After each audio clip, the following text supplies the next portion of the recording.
Hey YouTube, this is Obscurevisions again. Yeah. Apparently I found some more time today. I don't have class for another 2.5 hours maybe, so I'm gonna jump right in and make another video.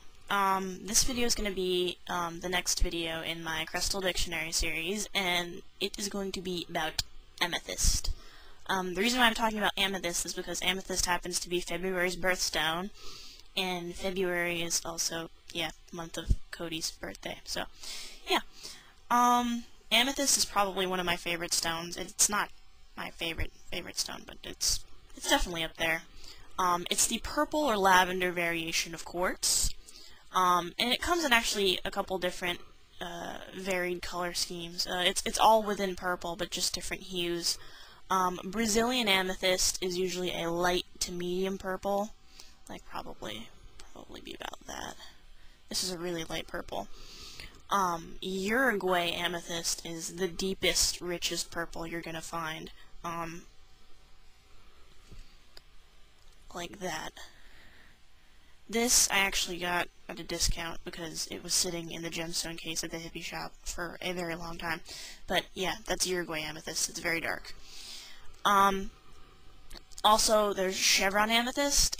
It's a dark purple and it has like kind of light colored stripes or striations, and that comes from Siberia or India. And this is just a little piece of chevron amethyst. You can see it has the white in it, the white bands, and then this is dark purple in here.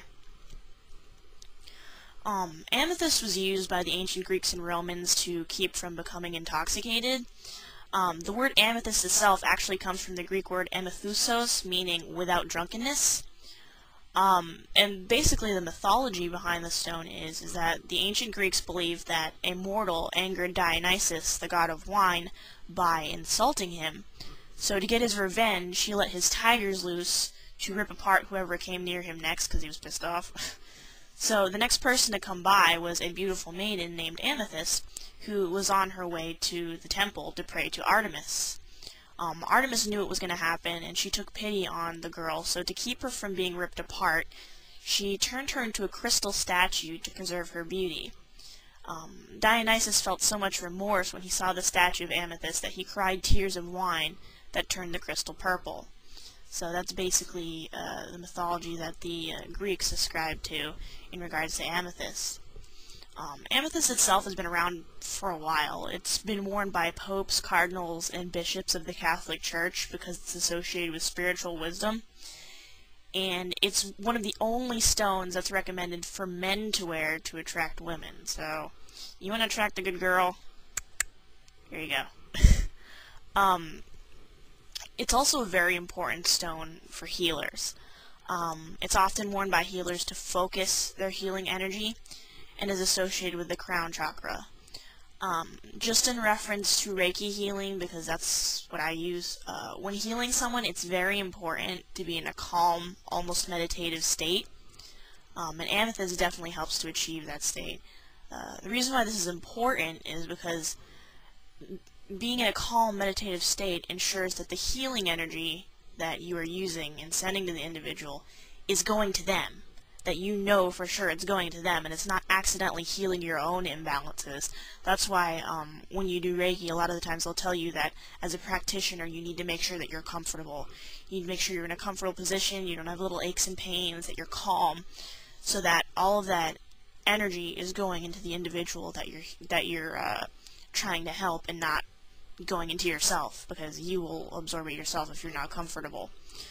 So amethyst basically helps to calm you down, put you in that almost meditative, focused state. So that's definitely really good for healers.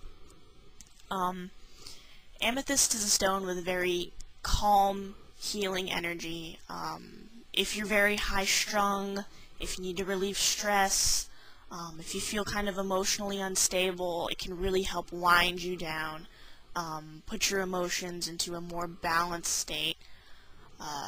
If you feel like your emotions are just out of whack, if you're dealing with any kind of grief or depression or anxiety, amethyst can definitely help to bring you back to a state of peace and balance.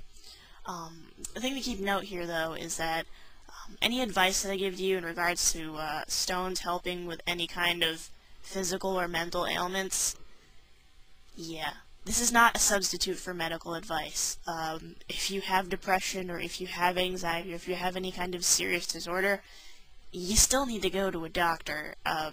You can't rely on gemstones to heal you for depression or anxiety. I mean, they help. They definitely help, I'll say that, but you cannot rely on that. It's not a substitute for medical advice, so don't think that I'm like a doctor or anything. Yeah, you need to get that shit checked out. You can't rely on me for that kind of a thing.